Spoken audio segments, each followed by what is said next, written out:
Argument du libre arbitre. Première prémisse, si Dieu existe, alors je n'ai pas le libre arbitre. Deuxième prémisse, j'ai le libre arbitre.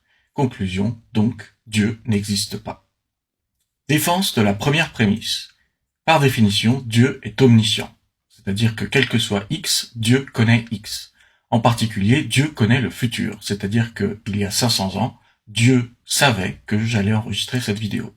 Dans le cadre de cet argument, je vais réduire la définition du libre arbitre à la possibilité de faire autrement. Et dernière chose importante, la connaissance de Dieu est infaillible, ce qui veut dire que si Dieu connaît X, alors X ne peut pas être faux. Il y a 500 ans, Dieu savait que j'allais enregistrer cette vidéo, Dieu sait X, donc X est vrai, donc il y a 500 ans, il était vrai que j'allais enregistrer cette vidéo aujourd'hui.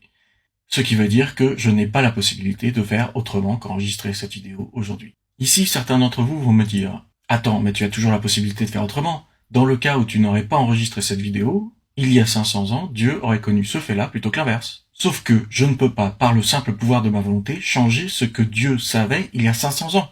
De la même façon que je ne peux pas aujourd'hui, par le simple pouvoir de ma volonté, empêcher l'expulsion du jardin d'Éden ou la crucifixion de Jésus. Le passé est le passé, plus personne ne peut le changer. À moins de penser que la causalité puisse être inversée, rien de ce qui peut être fait aujourd'hui peut changer un fait passé.